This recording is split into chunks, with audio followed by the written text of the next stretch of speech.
Welcome back to my channel, beautiful people. Welcome back. How are you all doing? You know what I'm liking at this area, 2024 going to 2025? Persons are watching Parliament. Persons are watching budget speech. Persons are watching all of these things. In the past, nobody cares about budget speech because all they say was it's just tax. So they're not listening to no budget. Nothing like going to Parliament, persons not really watch. But what I noticed a big change. Jamaicans and persons in the diaspora and all over that are connected to Jamaica, they are so inclined into the parliamentary proceedings. So yesterday was another parliamentary sitting and the Prime Minister is back from India. And I guess the Prime Minister come to explain briefly what was the trip about, where did he went, or was the experience, and he was speaking to the opposition and the entire cabinet, members and parliamentarians. Yes, and they had some questions for him. So this is the full video. This is the full video of the Prime Minister giving you his speech. And you notice a lot of people still don't watch the parliamentary. So take your time out to listen to the Prime Minister speaking on his trip to India and what is it all about for the future. Listen to the Prime Minister talk about the Sandy Gully. Listen to the Prime Minister speaking about Reach. Listen to the Prime Minister speaking about Spark. Alright? Then you can comment down and tell me what you think. You can criticize, good, bad, but just be fair in all of your criticism. So this is the Honorable Prime Minister, Dr. Andrew Holness. So thank you, members. On Friday last, I returned to the island following a strategic and highly productive visit to the Republic of India, an important partner in Jamaica's diplomatic and economic ambitions. Mr. Speaker, I was joined by a delegation that included Senator the Honorable Kamina Johnson-Smith, Minister of Foreign Affairs and Foreign Trade, Senator the Honorable Dr. Dana Morris-Dixon, Minister without portfolio in the Office of the Prime Minister with responsibility for information, skills and digital transformation, along with technical communications and other personnel from the Office of the Prime Minister and the Ministry of Foreign Affairs. I want to express my deep gratitude to the Government of India for the excellent arrangements made for my visit.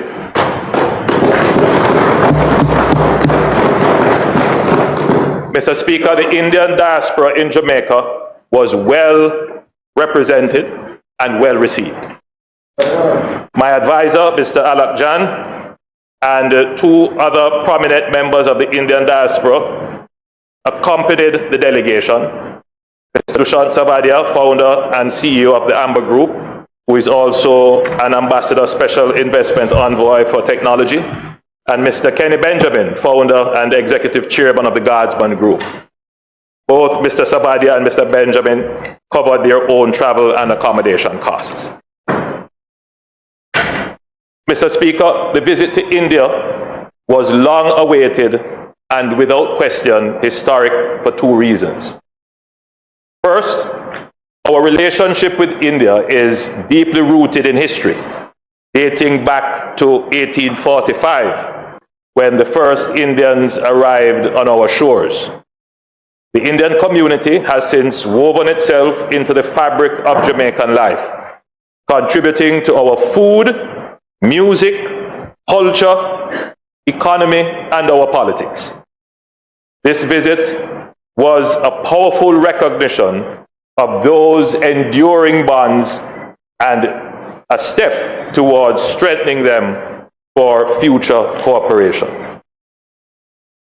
Second, India has over the last decade in particular emerged as a global economic and geopolitical power. With a population of 1.4 billion, India is not only the world's largest democracy, but also the fastest growing large economy in the world. India's GDP grew by an impressive 8.2% in fiscal 2024 and is projected to grow by 6.8% in 2025.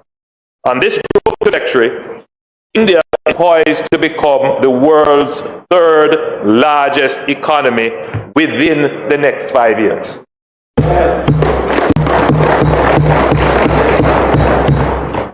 India's rising influence was evident during its presidency of the G20 in 2023 under the theme One Earth, One Family, One Future. India championed the inclusion of the African Union as a permanent member, a major win for developing nations, including Jamaica. India also spearheaded the Voice of the Global South series of summits in which Jamaica participated, amplifying the concerns and perspectives of developing countries. This leadership role highlights India's commitment to ensuring that the voice of smaller nations like Jamaica are heard in global decision-making fora. Mr. Speaker, during the official visit, the delegation met with Prime Minister Modi. And I must say, Mr. Speaker, it was a warm reception, warm and friendly reception. I met with President Murmu and Vice President Dankar and other government officials and business leaders.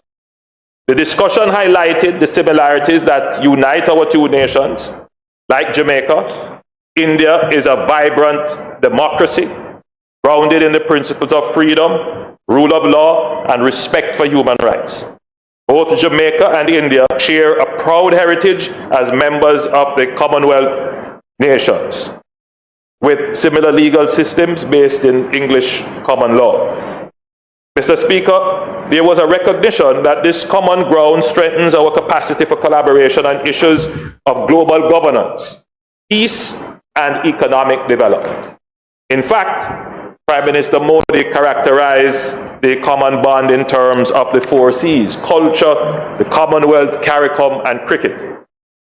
On that note, I must mention that we were fortunate to have Chris Gale, the universe boss, as he's known.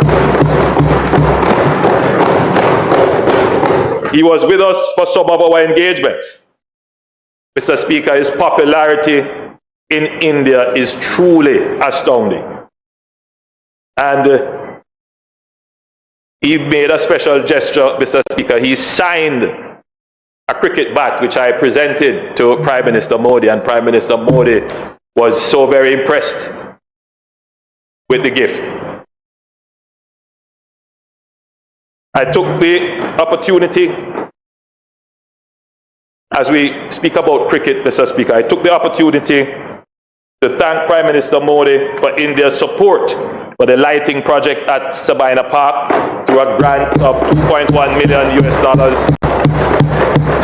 a few years ago, and an electronic scoreboard, which is on its way. Our discussion touched on a range of issues of mutual interest, including trade and investment, health, agriculture, digital transformation, film, education, security, sports, and tourism. Mr. Speaker, on trade and investment, India's growing economy presents immense opportunities. Both nations committed to increasing trade and investment, particularly in agriculture, manufacturing, and technology. Jamaica's strategic location offers Indian businesses an ideal near-shore hub to access markets in the USA, Canada, and Latin America, and the Caribbean. And in return, India represents a large export market for Jamaican products like Blue Mountain coffee, aged rums and liqueurs, very popular in India. But the largest opportunity, Mr. Speaker, is tourism. And the Minister of Tourism will be visiting India in a few weeks from now to further build upon. Well, he hasn't been to India. To be fair to the Minister, he hasn't been to India. So, as a follow-on as to what we have kind of laid the groundwork for in India. The minister will be going now to sink deep roots in India to get greater tourism from India to Jamaica.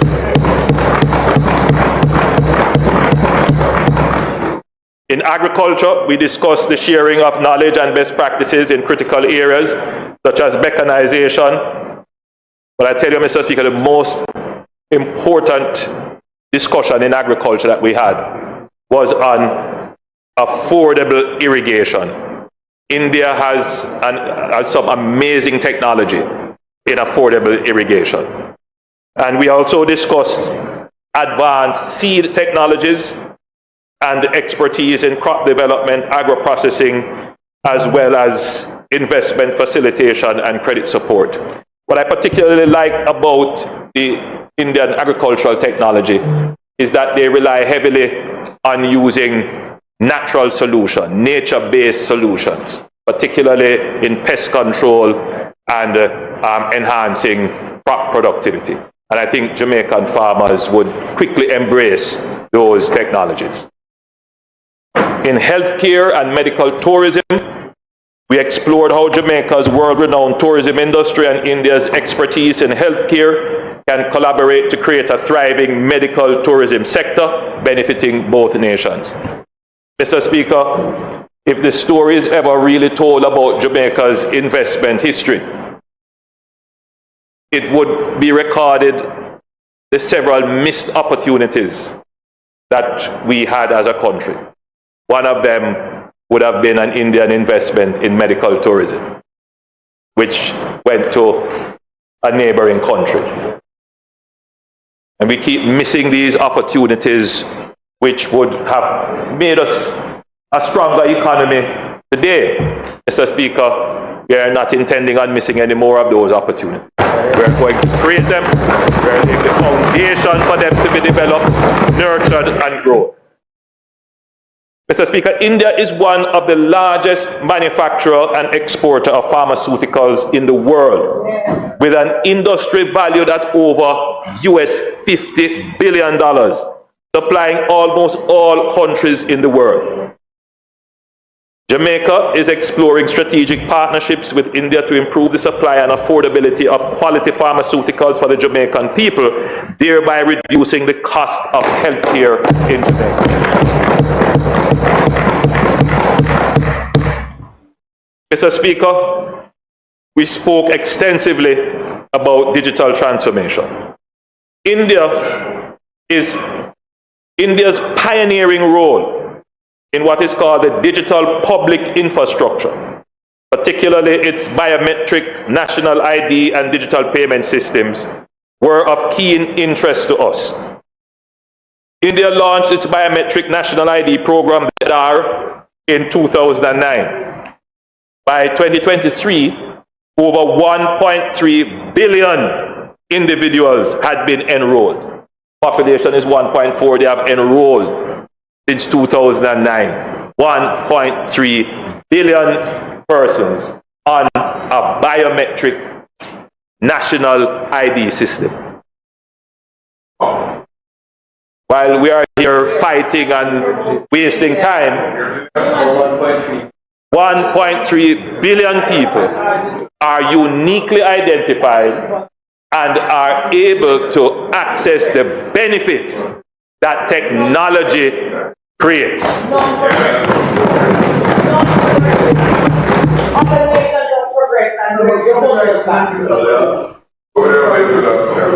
This extensive reach has been instrumental in catalyzing the largest, most successful financial inclusion program in the world.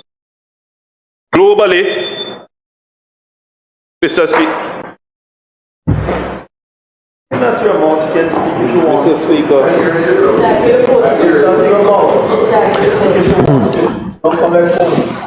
Mr. Speaker, the Prime Minister's time for speaking having expired, I beg to move that it be extended sufficiently to allow him to complete the statement. It will be expeditious, Mr. Speaker. The request is on the floor that we give the Prime Minister enough time. Those in favor?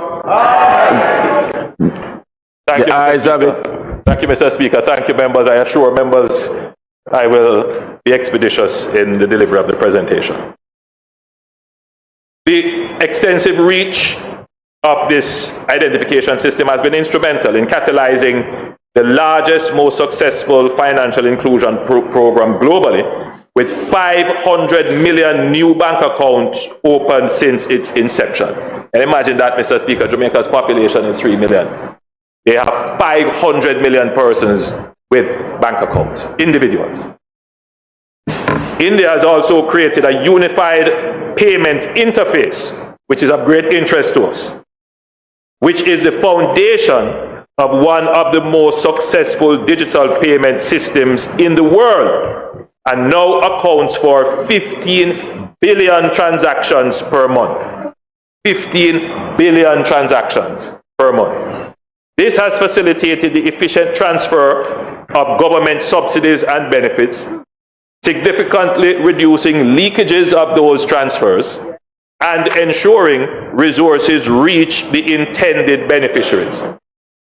Let me put it in another way, Mr. Speaker. India has used this unified payment interface and their digital public infrastructure and their national ID system to increase public social safety net payments like the path payments.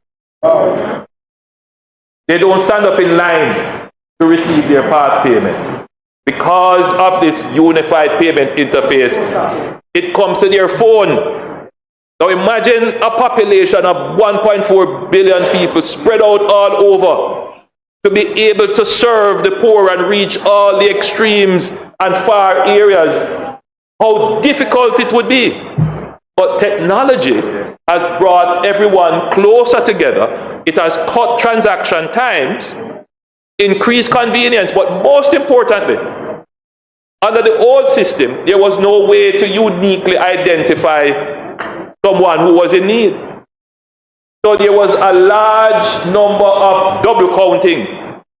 So some persons would get 2 or 3 part benefits, if I were to use that description, when they should only get 1. But with a uniquely identified system, there is no way to beat that system anymore.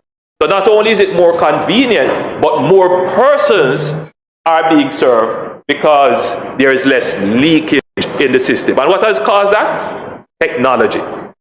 Right now, Mr. Speaker, they were explaining how they are increasing benefits to include more farmers on their social safety net, which is something that Jamaica needs to do with our PATH program, because one of the complaints of the PATH program is not reaching the person who should really get it. There's a lot of leakage, double counting, but most importantly, it pains my heart when I pass the post offices and the postal agencies and see the long lines and people standing up to collect their PATH payment. In today's world, we can eliminate that by putting in place a well-structured, unified payment interface.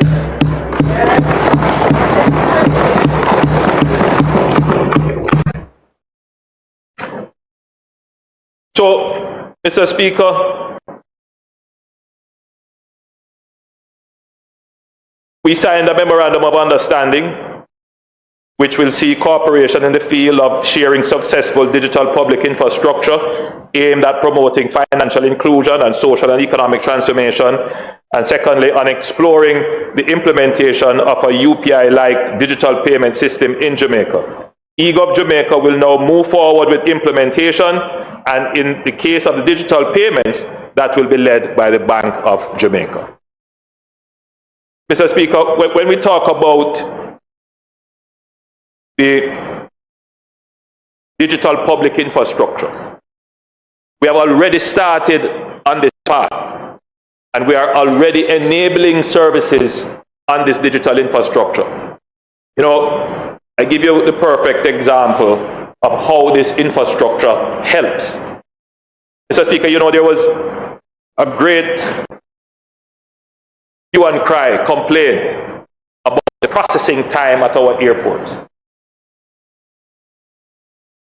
Because we have invested through the national identification system and we have put in what is called the key public infrastructure, we were able to put in place the digital kiosks that enable electronic passport recognition and the use of these Easy Pass kiosks at the airport that speeds up clearing at the airport.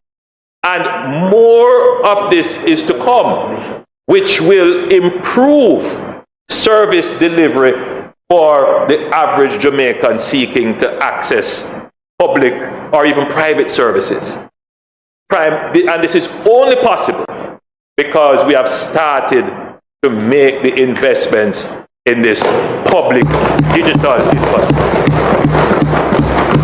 Our cooperation with India is to catalyze it and to make it much more widely available. Mr. Speaker, education and skills. India, as the world moves deeper into the fourth industrial revolution, Jamaica must continue to invest in education and skills development, particularly in STEM. India's expertise in STEM and innovation presents valuable opportunities for collaboration. Discussions focused on opportunities for recruitment and training of STEM teachers, as well as how Jamaica can benefit from India's experience in equipping its workforce with the skills needed for the digital age. Mr. Speaker, we discussed film.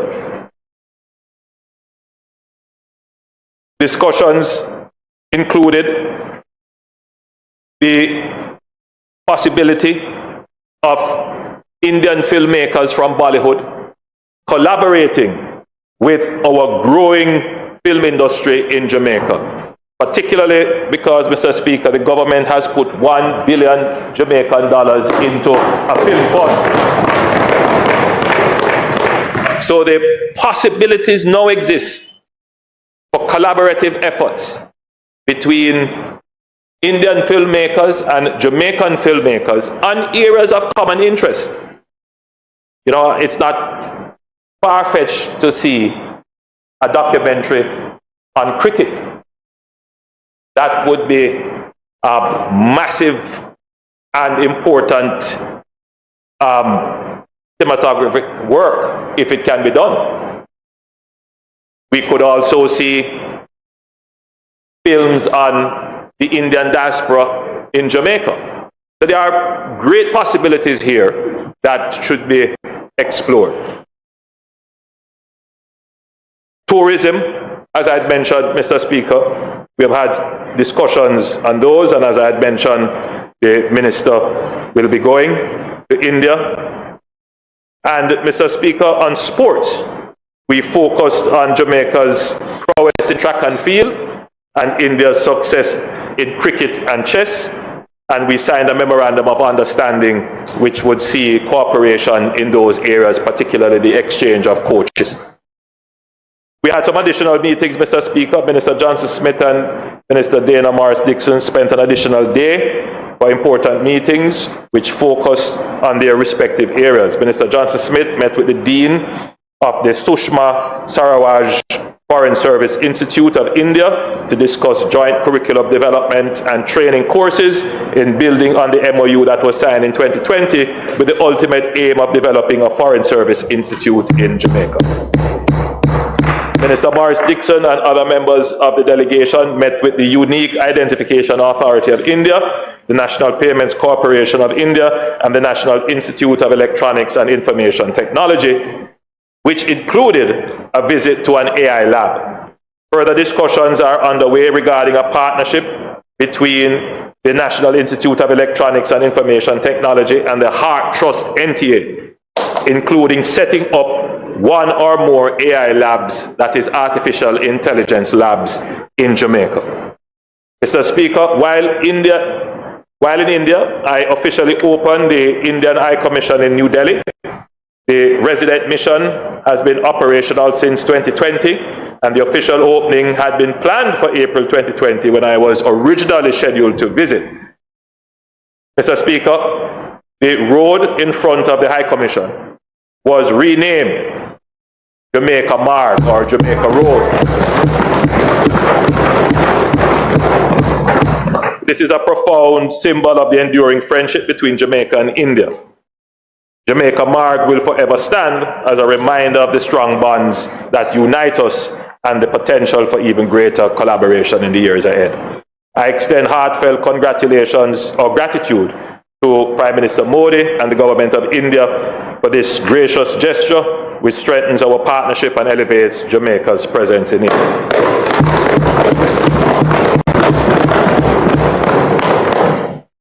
I also had the opportunity to tour India's new Parliament building, which was inaugurated in 2023. The state-of-the-art structure stands as a testament to India's democratic strength, growth, and its forward-looking vision for the future. I was particularly struck by the fact that it was fully paperless. It was a paperless Parliament.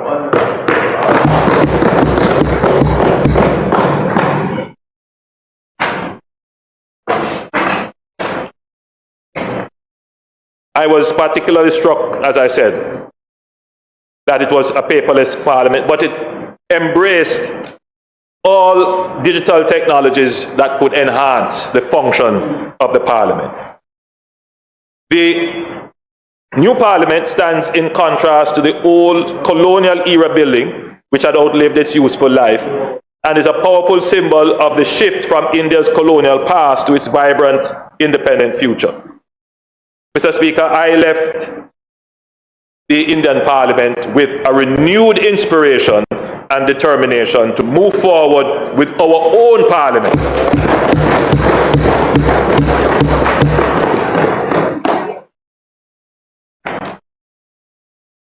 Mr. Speaker, October 2nd is a national holiday in India, celebrated annually to commemorate the birth of Mahatma Gandhi and the values of truth and nonviolence that he represented.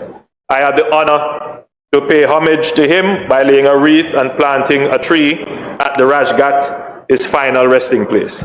I also had the opportunity to visit the sacred and historical sites of Saranath and Varanasi. Varanasi, which is the Prime Minister's constituency, Prime Minister Modi's constituency, is one of the oldest continuously inhabited cities in the world, dating back to 500 BC. Mr. Speaker, as a small island developing state, forging global partnerships is essential to Jamaica's development. This official visit to India, the first by a Jamaican Prime Minister, was a resounding success and marks the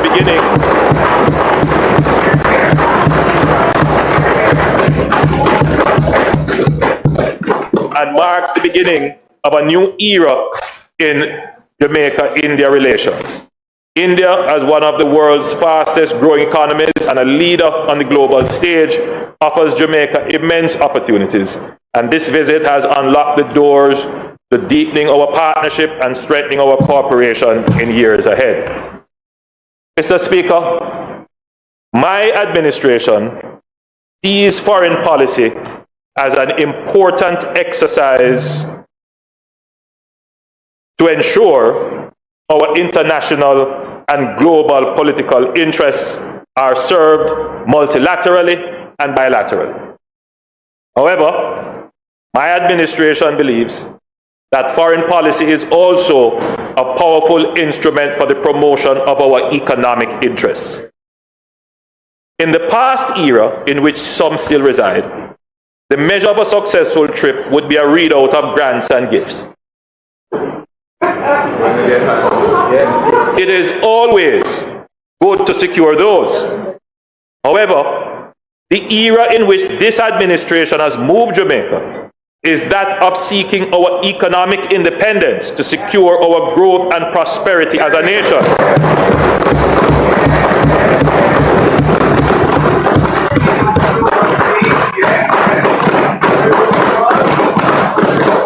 Jamaica's growth and prosperity in this era of the fourth industrial revolution, of cyber, of artificial intelligence, of STEM, will depend heavily on how fast we can integrate technology in our economy and society, not only as consumers of the technology, but as producers of technology.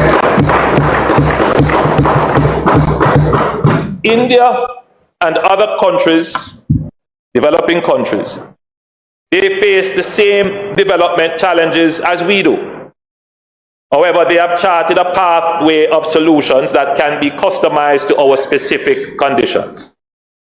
We are crafting a South-South partnership with India to accelerate our technological advancement to support our economic development. What does this mean for the average Jamaican? This trip will aid Jamaica's push to cut the time it takes to conduct financial transactions.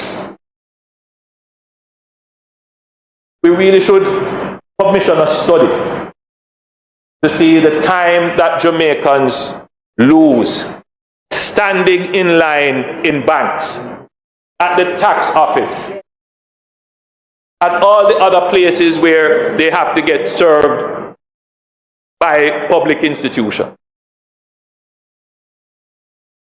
Technology can eliminate that.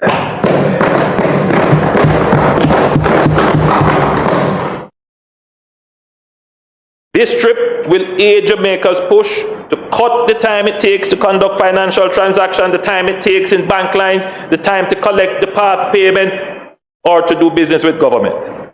Our partnerships with India will also result in great training opportunities for our young people in tech, cyber, and artificial intelligence.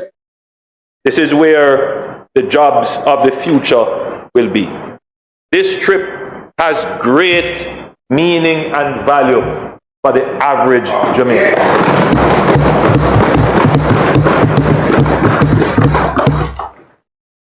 I want to place on record in this honorable house my profound gratitude to Prime Minister Modi and the people of India for their warm hospitality and their commitment to forging stronger ties with Jamaica. As we navigate an increasingly complex global landscape, the partnership between Jamaica and India will be key to unlocking new opportunities for growth, development, and cultural exchange. I thank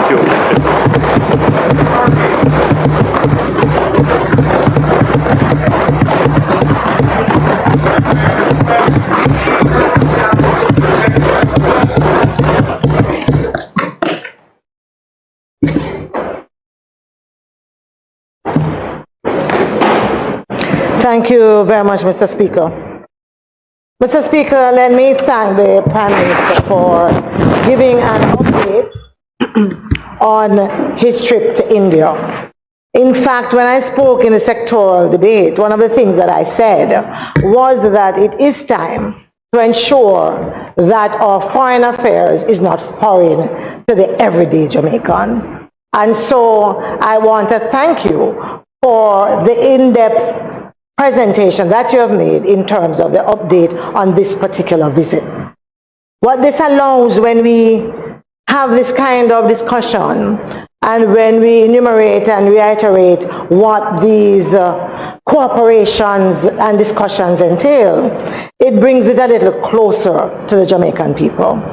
So along that same vein, I would love to see, Prime Minister, that we have something similar coming before us as a Parliament in terms of our collaboration through the Afro-Exim Bank, for example, and what we're doing with CARICOM, so that not just a few, but the everyday Jamaican can sit at home and hear a presentation similar to this in these other two areas. But let's talk about the meat of what you spoke about, which is what the discussions were in India.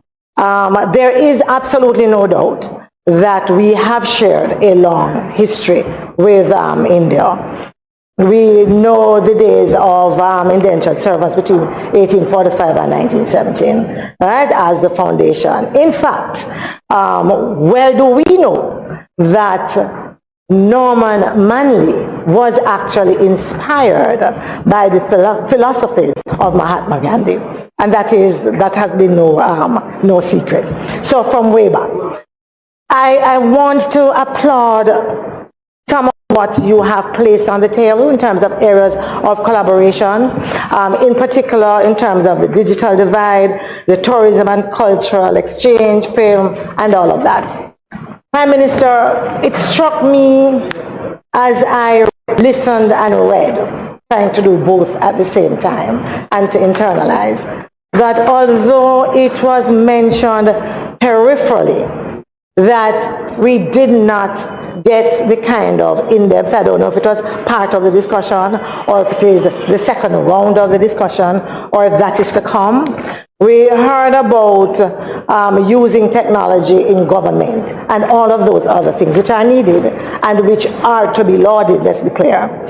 But when I think of India and when I think of Jamaica, I'm not looking for gifts. I'm not looking for gifts. But what I am looking for is to see how we can forge a partnership and a collaboration that moves the young Jamaican today, many of whom leave high school without the necessary quality education to do a number of things that we would want to see them do. Because if we are talking about prosperity, we know that the Jamaican that is going to be able to take advantage of any prosperity is one that has a solid foundation in education. I'd love to hear, Prime Minister, how I'd love to hear and see collaboration with our academic institutions, yes, about programs. It is very good to talk about the Foreign Service Institute, a very good one, and that's good. I'd love to see that broadened to take in more of our educational institutions in terms of what can be done in terms of collaboration between India and Jamaica. I'd love to see how we could leverage, for example, their experience in bringing, and you said it, we have started in bringing the digital age as commonplace, especially to underserved communities, in a strategic way that looks 5-10 years down the line to see where individuals in our underserved and rural communities, where they are in this new digital age. You know, so I'd love to hear a little bit more about that. Because, you know, Prime Minister, you spoke about what we could do in tech, cyber and AI. But let us also see how we can do the foundation of that education that is going to be required for that to be done. I think I had one other note that I wanted to add. Those are particularly the things that I'd like to see, Minister, and I am hoping that we continue with this kind of with the discussions that have started so that they can bear fruit. But as I said, I'd love to see an expansion or at the very least more discussion around the opportunity that I see. I want to laud in particular the collaboration with film. In particular, Jamaica is well known worldwide.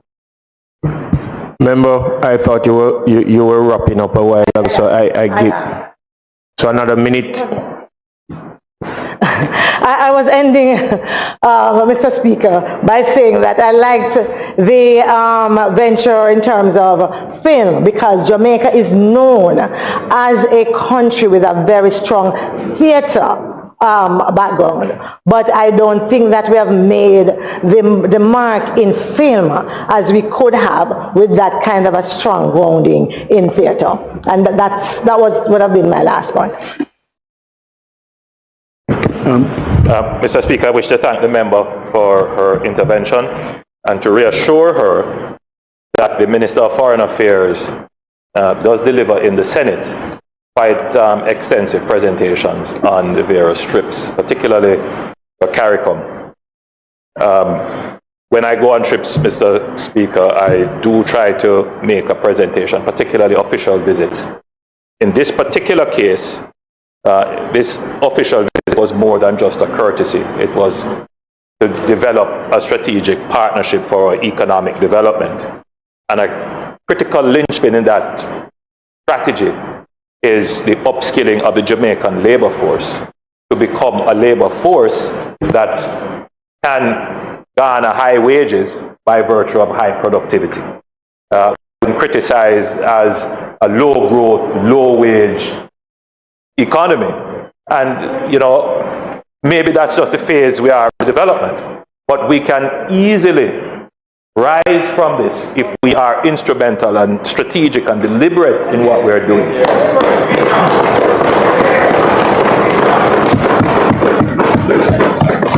So this administration, Mr. Speaker, is focusing on moving Jamaica into the next era of our development. The last era of our development, which we managed and managed well, was to develop fiscal certainty. The ability from our own resources to manage shocks, plan for future events, finance our activities. And we must make that a cornerstone that can't change. But the next phase of our development, the new era, must be to focus on innovation, to focus on upskilling our workforce. It is the human element of the development equation. How do we get our people to increase productivity, increase innovation, and create more value? India had that same challenge 40 years ago, and they took deliberate steps to create their Institute of Technology, for example, which today they benefit from having probably the largest technically competent workforce, which supplies tech all over Jamaica, all over the world. Silicon Valley, wherever you go, they are renowned. We can benefit from that kind of training, that kind of technology. And we are striking up a partnership. So one of the MOUs and one of the discussions that we have had in India is with the, as I've said, the National Institute of Electronics and Information Technology, the NILIT. And this will possibly result in the development of an AI lab. And the partnership is with HEART. The HEART is very good at the technical and vocational subject areas. What we want to do now is to move HEART into the technology, artificial intelligence, coding. And we have started that with the Amber Heart Institute, training over 100 coders every year. Now we want to scale that up, because we really need to have in Jamaica 10,000 or more data scientists, persons who are skilled in this field, in order to, analysts, yes, in order to support the next level of the global services industry, which we have been relying on for the last 10 years.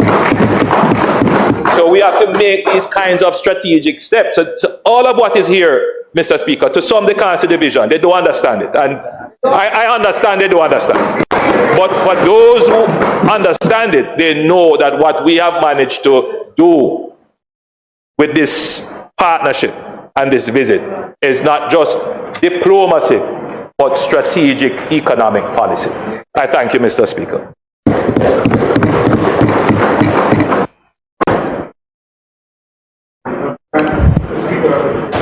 Prime Minister, I join my colleague in thanking you for the in-depth presentation that you have done that gave us a real sense of the objectives and the mission and the objective and the goals that this particular visit had.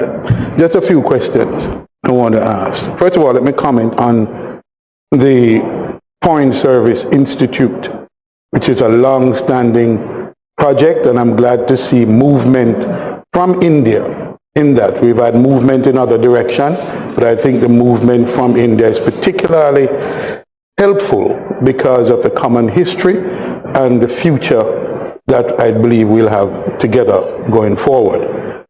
I'm glad to see it again in the context of an evolved South-South cooperation, because that is indeed critical to our future, especially in a technologically driven world, the fourth industrial revolution. I agree that the upskilling of the reimagining of heart is very crucial, and that India has a role to play in that reimagining of heart and the workforce development. But two quick questions, Prime Minister. You mentioned trade and investment. Did that discussion involve a potential trade and investment agreement with India? Because I believe that that sort of legal certainty is what is needed to make trade happen and investment happen. Not just the discussion or even the policy, but the legal certainty that underpins these critical arrangements is what makes trade and investment happen. So I'd like to know if that discussion went in that direction and where we are in setting that foundation, because it is one that needs to happen, and the sooner the better. The next question I'd like to ask is, will we see a tabling in this House of the actual agreements? Because we've had visits where there's been no discussion in this House or agreements tabled in this House. I'd like to think, because I think those are important, and although we don't have the arrangement where you have to get prior approval, I think even post discussions and those agreements are critical. And so I'd like to know if they'll be tabled in this House. Thank you. I promise, because there's another statement. So to answer your last question first, as long as we clear with our partners that they have no objections to the release of the MOUs, we have no problems in releasing the MOUs. And so I will ask the Minister of Foreign Affairs to have them properly tabled. In terms of the discussion on trade, it's the initial phase. And so yes, if there are, for example, what you call dual taxation treaties and so forth, all of those things would be discussed. Anything to ease trade would be discussed. But I also wanted to point out that we focus directly with businesses.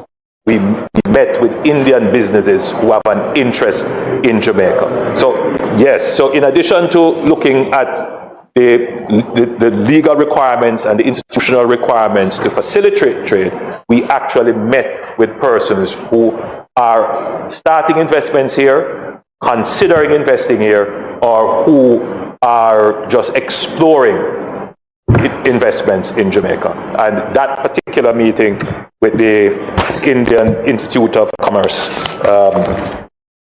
was very successful.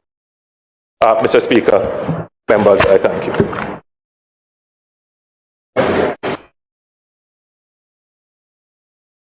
Speaker, I respectfully move that you invite the Prime Minister to make the second statement. Mr. Prime Minister, you're so advised.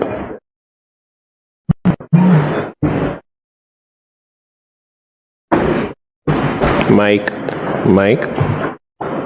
Thank you, Mr. Speaker. The copies of the statements will be with us momentarily. If you will allow me to begin, if members will allow me to begin while the statements make their way into the chamber. Thank you for that indulgence. Mr. Speaker, I rise today to update this Honourable House on the progress of the government's flagship infrastructure initiative, the SPARK program, that is the Shared Prosperity Through Accelerated Improvement to our Road Network. Progress. Mr. Speaker, this government understands how eagerly the people of Jamaica have been waiting for this initiative, as it marks the beginning of our efforts to address the deterioration of our road network, especially our community roads. This government understands that our roads are not just about vehicles, they are about people. Roads that connect farmers to markets, students to schools, and patients to hospitals. The Spark project represents one of the largest investments in Jamaica's road and water infrastructure in recent history. And its successful execution is critical to our nation's growth and development by improving access to essential services and boosting productivity. It will contribute to better economic and social outcomes and enhance the quality of life of our citizens. Mr. Speaker, Spark was first introduced in the fiscal year 2023-2024 as a $40 billion road improvement initiative. Since then, it has grown to include an additional $5 billion for water line improvements. The project will also install fiber optic ducts to support future broadband connectivity, which aligns with the government's digital transformation strategy. This infrastructure will connect public institutions, improve the delivery of shared services, and eventually enable e-government services for the Jamaican people. While some may not yet fully grasp the scope of this transformation, soon everyone will experience the significant changes that will happen. Mr. Speaker, Spark is divided into two major components. First, Part A, with an allocation of 20 billion Jamaican dollars, will focus on the rehabilitation and reconstruction of local, parochial, and community roads. These are roads that have suffered from surface deterioration, poor drainage, and structural issues. Secondly, under this component, we will address pavement resurfacing, drainage issues, intersection and sidewalk improvements, as well as constructing retaining walls where needed to prevent landslides and improve road safety. Mr. Speaker, this road improvement project has involved widespread public participation through consultations at the divisional level in each constituency. Allocation is based on a fair and equitable basis, and every constituency will benefit. The second part of the program, Part B, is also allocated $20 billion, and it will target more complex road networks. This component focuses on major roads that require structural upgrades, installation of modern drainage systems, and the inclusion of water infrastructure and fiber optic ducts. These upgrades will support our effort to create a digitally connected Jamaica ready to meet the demands of a modern economy. Works will be coordinated with the National Water Commission to prevent the need for road excavation in the future, improving cost efficiency and reducing duplications in public works. So you see, Mr. Speaker, the Spark program is also a smart program. When we spend this $20 billion in the first phase and the other $20 billion in the second phase, plus the $5 billion for water pipes, when we lay down those carpets, there must be no reason to take them up back.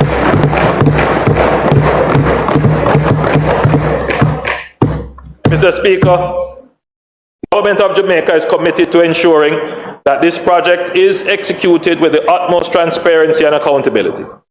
To that end, we embarked on the international competitive bidding process earlier this year, which saw 5 bidders submitting proposals for 4 construction packages under the Spark project.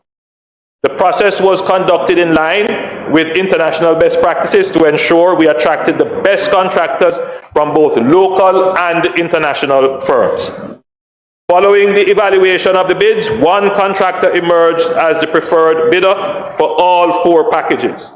Their technical scores were the highest, and their bid pricing was competitive.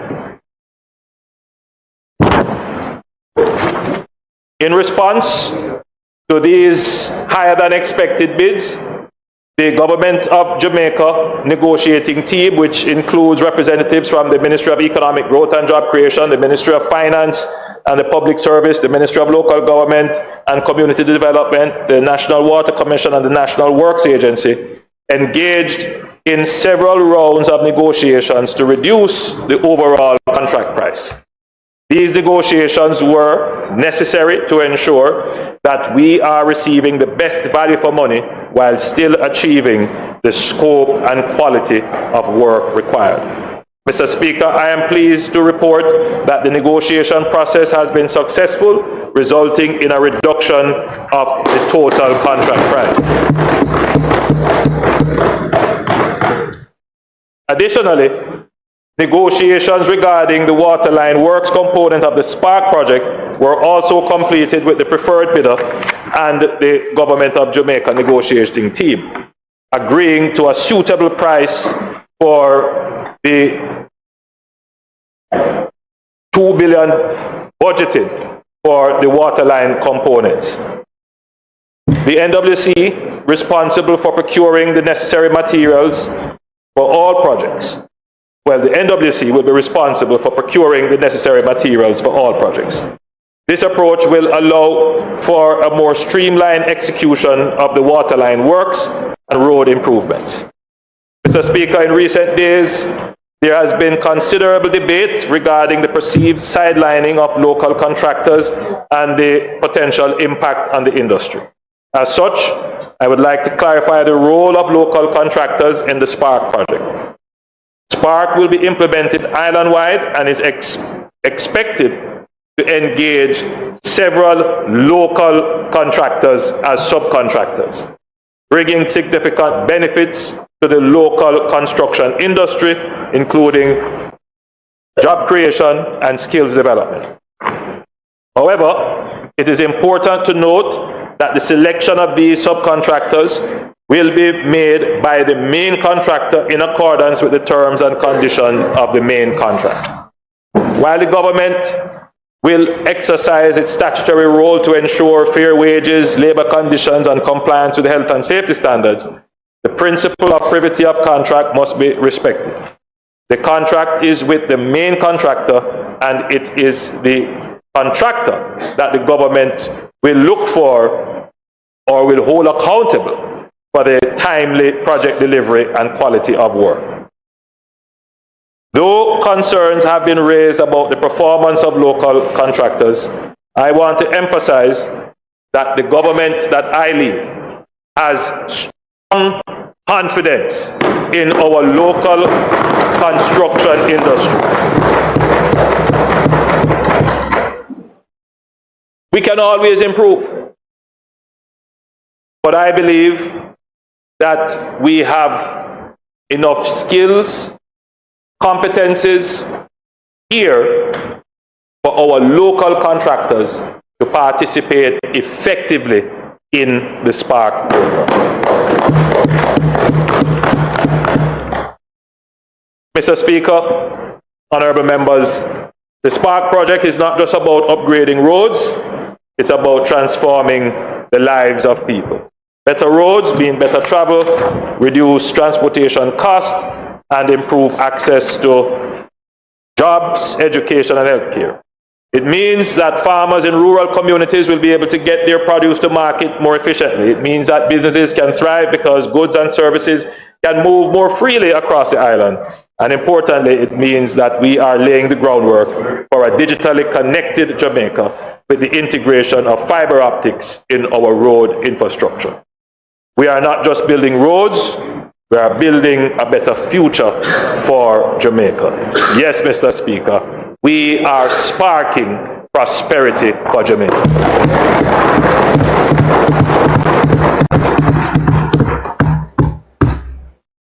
Mr. Speaker, I would also like to provide an update on the implementation of the REACH Road Rehabilitation Program, which was initiated in response to the widespread road damage caused by Hurricane Beryl earlier this year.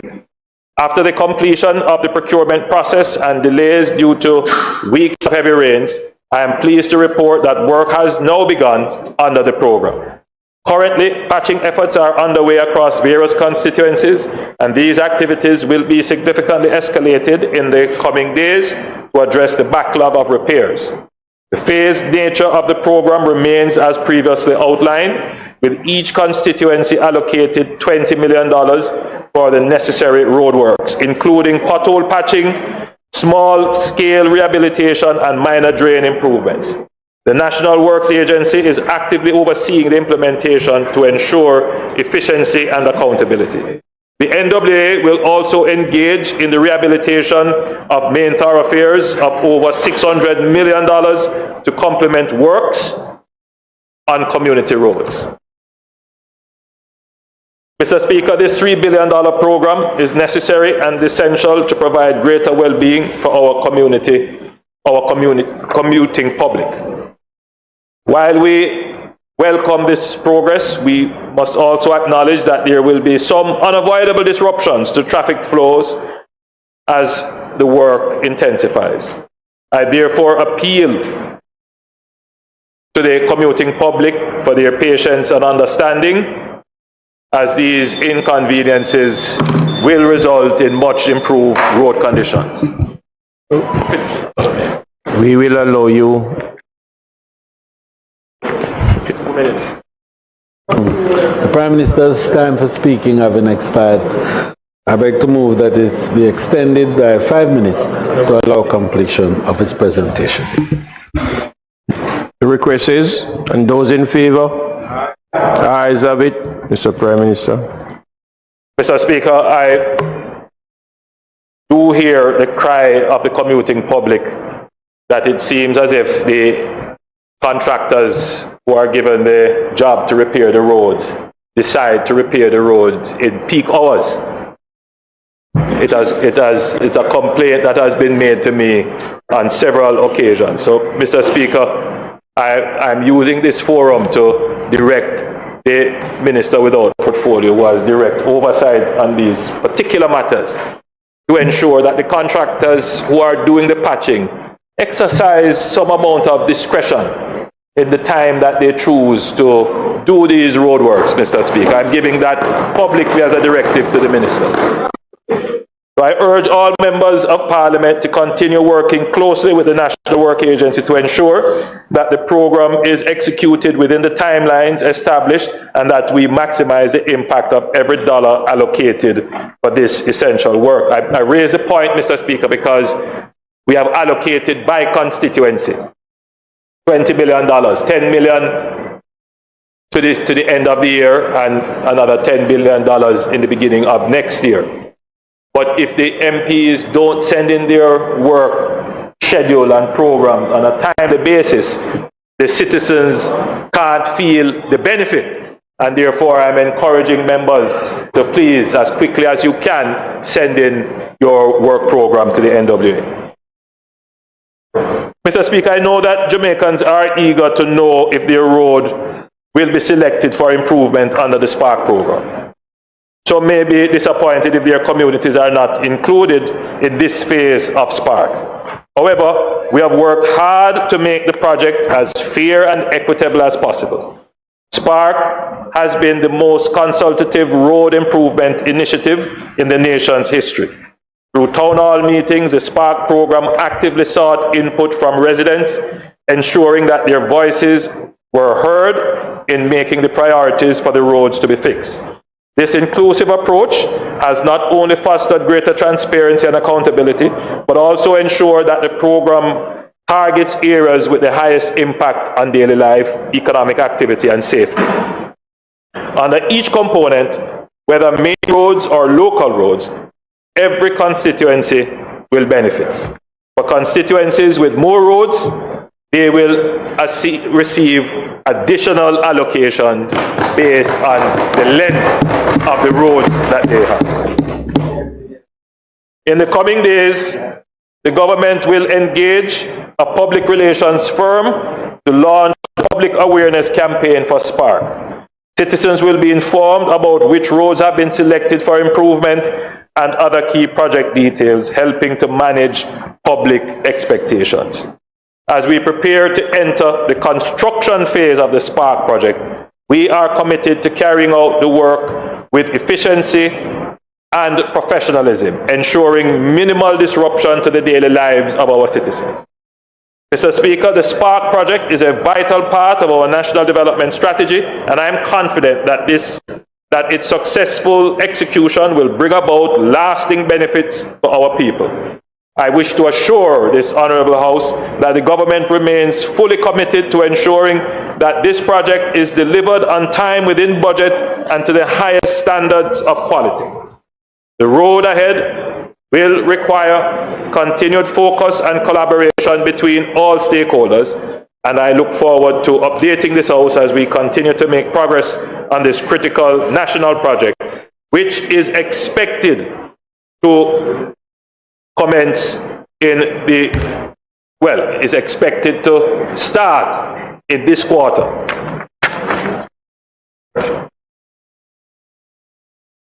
Mr. Speaker, with your permission, I would like to close by thanking the members of the government's negotiating team, the various ministries and agencies involved for their hard work and dedication to ensuring the successful delivery of the Spark program. I also want to thank the Jamaican people for their patience and understanding as we work to improve the infrastructure that supports their daily lives. Mr. Speaker, the Spark program is the first totally government-sponsored program, government-funded program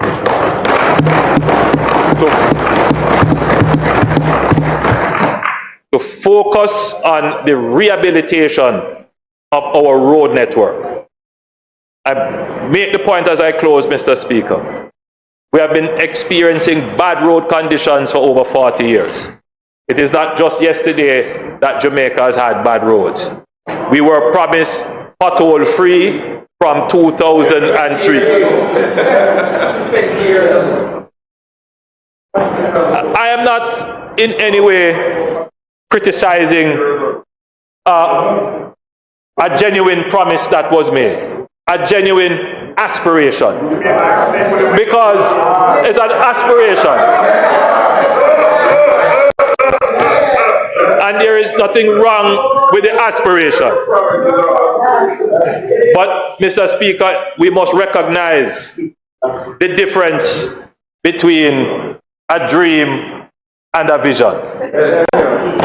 When you dream, you do that with your eyes closed. But when you give people a vision, it is with your eyes open. You can see the pathway. So when we make the commitment that we are going to finally deal with bad roads in Jamaica, we put together a program, we give it the institutional support, and we identify the financing. It won't happen with the snap of a finger, as others would like to promise you that by tomorrow all your bad roads are going to be fixed. There is no such thing. What you have to do is make sure that you have the budget first. Then you make sure you have the institutions to manage it. Then you find the contractors to do it. And then you have the supervision and oversight to carry it through. Once you have that in place, then you have now an institutional solution that will last you for decades and will ensure that your roads are improved. And that is what we are doing with Spark.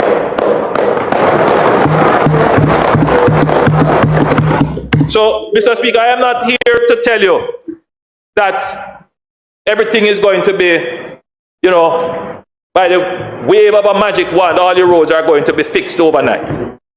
We have 25,000 kilometers of roads. And over the last 50 years, we have maintained them. For the first time, we have put in place a program to do so. And we have done it transparently, consultatively, and we have done it with fiscal responsibility. So I want to give not the dream, but the vision commitment to the people of Jamaica. That we are going to deal with your bad roads. This is the only government, the first government to have put in place a project feasibly to do it. So we are giving you these updates now so that everybody can understand where we are. We are going through the process. We have now negotiated price, and the public will be informed on a regular basis as to each step. I'm very eager myself to break ground for the first road, and I'm giving myself the target that it must be before the end of this year. It must be in this quarter. Minister, make it happen. Thank you, Mr. Speaker. Thank you, members.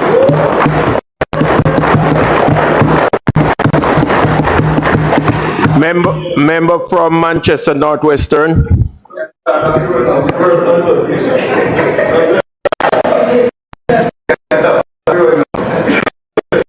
Prime Minister, please control the behind.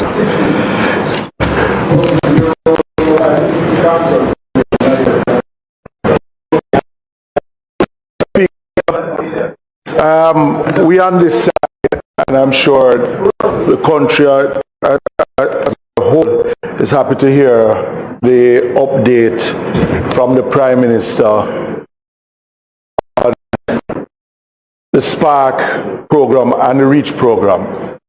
But I find, Mr. Speaker, that we use the word transformational very loosely. We use it at every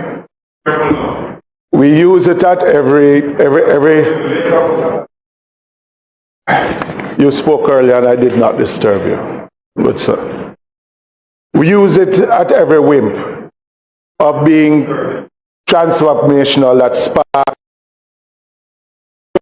transformational. But the truth is that spark is really playing catch for the lack of proper road maintenance and a proper national road developmental plan. And I keep speaking about it, Prime Minister, because it is not going to be sustainable for us to keep taking $20 billion a year from out of the budget to play catch up with the road conditions that we have. The NWA assessment coming out of Beryl was about $40 billion. We're spending about $20 billion on the Spark. REACH is an additional $3 billion. What is needed on the 25,000 kilometers of road that the NWA, that the municipal council has, and the 5,000 kilometers of road, 30,000 kilometers of road, this is a start, but we need something more than just a band-aid approach to how it is that we do. It is, and I'm not in an argument with you, because a lot of you, the hypocrisy over there is really something that you can't help yourself. Yeah? You can't help yourself. So, you can't help yourself.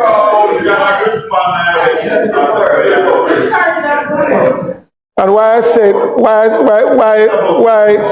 Prime Minister, is that year after year we've been talking about, we have $3 billion in the budget. Yes, I see we're in the supplementary budget, even contractors in the mid-P, we are now dealing with some of those. There are contractors out there that have been complaining about not being paid. We are playing catch up with what we are playing catch up in expenses with the National Works Agency. And, you know, it is a step in the right direction. I'm not killing the Spark program. It's a step in the right direction. But I'm still asking Where is that national plan? You yourself promised a national plan on the drains that we have island-wide. We have not yet seen that report that you have promised that would have been brought to the House. Where's that national plan? Because each time we come with an acronym, the SPARK, the reach not sparking and spark not reaching. We're still not there on what is the long game. What is the long game when it comes to road maintenance? I've made the suggestion over and over, the consideration of a road maintenance fund. It has been shut down. What is the long game? What is the national plan for road maintenance in the country? Because the truth be told is that as much as Spark is a start, yes, 150 million per constituency is about 5 kilometers of road. Right? No, you are telling me something different. 5 kilometers of road. Are we going to have that year after year after year? What is the national plan?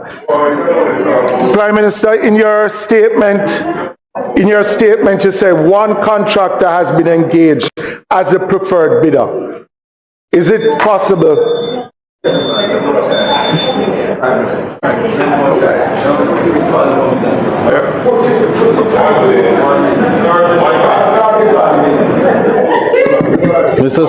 Mr. Speaker, the members' time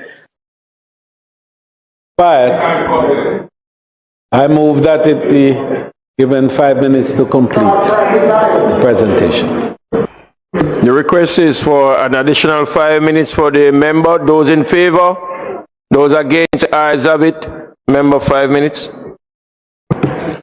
Thank you, Mr. Speaker. Thank you, members. To pick up where I left off, in your statement you spoke about one contractor has emerged as a preferred bidder for all 4 packages. Is it possible to know who that contractor is and who it is that you're negotiating with? Because to say that you have asked the contractor, the bids came in at a certain price and you have renegotiated, are we still expecting to see the same amount of work or a reduced scope of work is the question. Also, it's a little bit concerning because the negotiations, I would imagine, is different from the Mid-P and the Southern Coastal Highway, where there was a negotiated margin with the contractor and a negotiated term to engage local contractors. It is obvious that this is not the same that in this Spark program. You said, in your own words, and is expected to engage several local contractors, but obviously there's no guarantee that local contractors will be engaged. So if the main contractor decides to take on all the work themselves, bring in their workmen, bring in their equipment, or probably lease some equipment, it is a possibility, right? But there's no guarantee that a large number of local contractors will be engaged by what I see in this. And we have to, as much as you say that it is important to know that the selection of these subcontractors, you said it yourself, made by the main contractor. Prime Minister, for a very long time, and I said it in one of my sectoral presentations, our grade 1 contractors have become subcontractors for foreign contractors. They have. If we are really going to build an industry, construction industry, we can't just, we have to engage our grade 1 contractors. It is how we facilitate them, just as we facilitate the foreign contractors where equipments are concerned. And we keep on going down the road that right now most of our contractors are unable, because even though it was an international competitive bidding process, what was required of our local contractor. There's not one local contractor that could step up to it. Even if they came as a consortium, would not have been able to step up to it. So, you know, we want to see more and more of these programs, yes, but more and more of our local contractors being engaged as and facilitated as main contractors. Prime Minister, the matter of reach, it is timely because of what has happened during the hurricane and seeing the conditions of our roads. I can say that from this side, we are happy that we are able to use this sum of money on community roads, because those are the ones that are really, really in need of the procurement process. Prime Minister, is one that we hope that is efficient. Yeah, I hear you say that you want the spark to start before the end of the year. We are hoping that reach will be able to start before the Christmas comes in, and that we can. It has not started. Well, if it has started, no. If it has started for the MPs on that side, it has not started for any MP on this side. I'm just saying, if the reach program for each member of constituency, if it has started for MPs on that side, it has not started for any MP on this side. So if that is so, we are even more concerned if that is the case. Right? Prime Minister, seeing that the members, the issue of the hurricane and everything, drain cleaning, I commend the program, the drain cleaning program, that was the approach to the drain cleaning program after the hurricane. But that national plan for drains is really needed right now. Thank you, Mr. Speaker. To clarify several issues raised by the member from Northwest Manchester. The drainage study that we had committed is part of the Montego Bay Perimeter Road works. In fact, it is going to be funded from that, and it is included, but that is for the northwestern end of the island. We did make a commitment based upon certain flooding activities that took place on the Mandela Highway, Marcus Garvey Drive, that affected the constituencies of Western, St. Andrew, Southwest, indeed my own constituency, that there needs to be a drainage study in this area. That is certainly being looked at by the NWA. Now, in terms of the REACH program, there are two components to it. One is the MP-driven component, which I'm appealing to the MPs that if you get your projects in on time, this will help with the quick deployment. But there is also an NWA-led element of $600 million of patching, which they have started. So that is what we mean when we say that the REACH program has started. In terms of the contracting process for the SPARK program, now we are still in the procurement phase. We wanted to just inform the nation that there is a preferred bidder and that we have successfully negotiated with the bidder. We have not yet completed everything in that phase, and as soon as the phase is finalized, the public will be made aware of the detail as to who is the contractor and what is the negotiated sum. I can say, however, that the negotiated sum is considerably lower than what the bid offers came in at.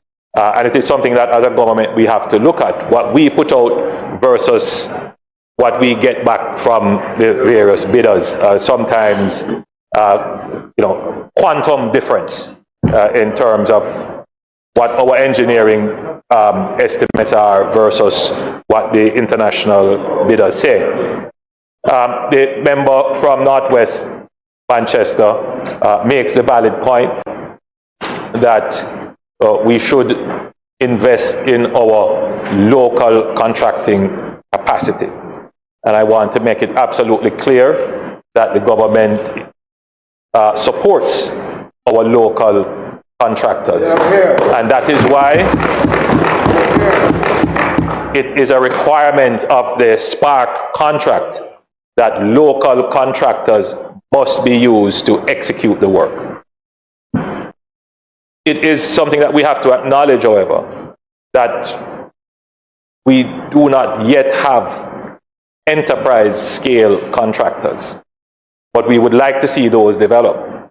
And the more projects like these that the government puts in place, particularly when we are funding it and we can determine how the funding is used to support our local contractors, I have no doubt that from these exercises in roadworks that we will have one or two enterprise level contractors who would be able to compete on an international scale. No question. Indeed, we now have contractors who are doing major works in other countries in the Caribbean. I know, for example, in the Bahamas, in Cayman, and in Guyana, our contractors are there. But the challenge with the enterprise scale kind of works is the requirement for bonds and other forms of insurance to protect the works, and the requirement for large retinues of technical and engineering personnel, which some of our firms just don't have at the scale and scope. But they are growing and they are developing in competence. So we will continue to do these kinds of large projects, and our contractors will get the experience. And I'm certain that we will have enterprise level contractors in short order. Your other question, member, if you remind me, I think I've dealt with all the issues. I think I've dealt with all the issues, sir. Just raise one clarification, Prime Minister, because the drainage plan, it was about 3 years ago you spoke about the commissioning of a survey, and I mean I took the time while you were speaking to go to the Jamaica House website that a master drainage plan has been completed for the entire island, September 16, 2019. That is the plan that I speak of, not the one for the Montego, because that when we spoke of it, it was no, exactly, it was done some time ago. So and I'm asking if we can see if that can be tabled as a green paper in the House itself, so that we can, and the plans for that for your government and the National Works Agency, and how it is that we rehabilitate those. You know, drainage plans are not secret documents. So if the member requires, I will ask the Minister without portfolio to ensure that those documents are tabled or sent to him directly. The member keeps making a point, which is not a valid point. The point the member tries to make is that there is no plan for the redevelopment and rehabilitation and management of our roads. In a sense, there has been no plan. The Spark program is the start of a new way of managing our roads. Mr. Speaker, we never had a complete register of all our roads. Democracy now for over 70 years, and we don't have a register of all our roads. As a result of the Spark program, we have now established a register, not just name and designation, but we know we have now geospatially mapped all our roads, and I am now given the latest update. We are at 27,000 kilometers of roads, because it's an ongoing exercise. We map and have all the geographic features of all our roads. Step number one. Step number two is to have all the roads on an engineered maintenance schedule.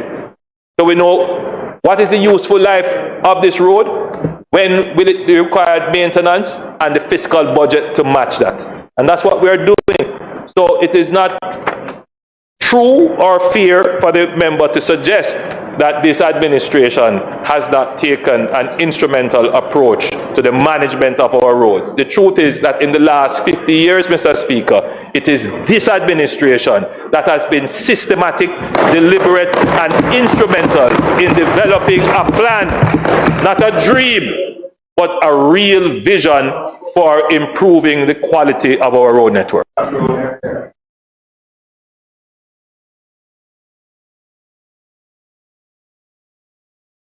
Member from St. Andrew Western.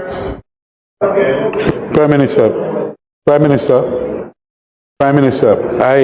I understand and I hear the response about the studies for the drain. I'm just hoping that with this funding that has come about through the securitization, that the Sandy Gully will be addressing the emergency aspects of it, at least at a minimum, the very emergency aspect of it. For pleadings regarding the Sandy Gully, which I also share the concern, but I can't plead to myself, they will be addressed.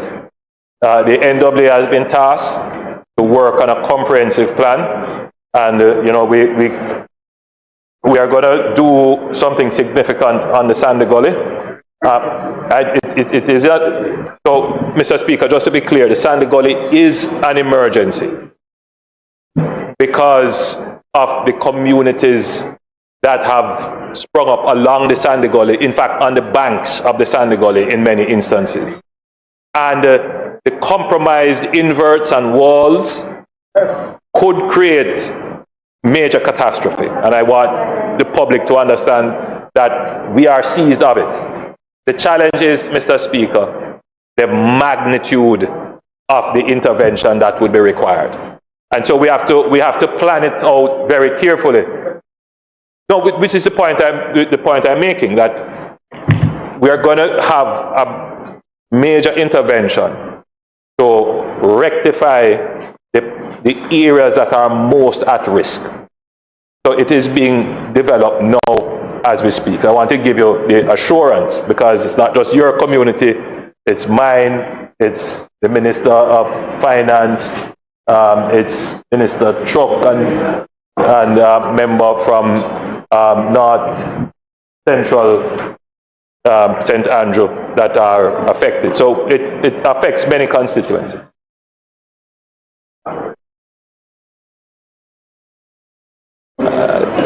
I don't, it's not a part of this detail.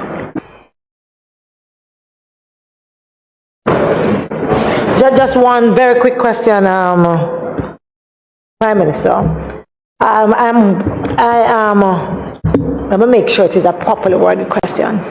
How will the payments to contractors under this spark program be compared to the regular payments through NWA? And I ask it because what has been very clear is that there are some contractors, even after 1 year of a program where funds are allocated according to what you or the ministers have said, have not gotten paid. At this point, I am personally beginning to believe that there are some contractors that are being punished.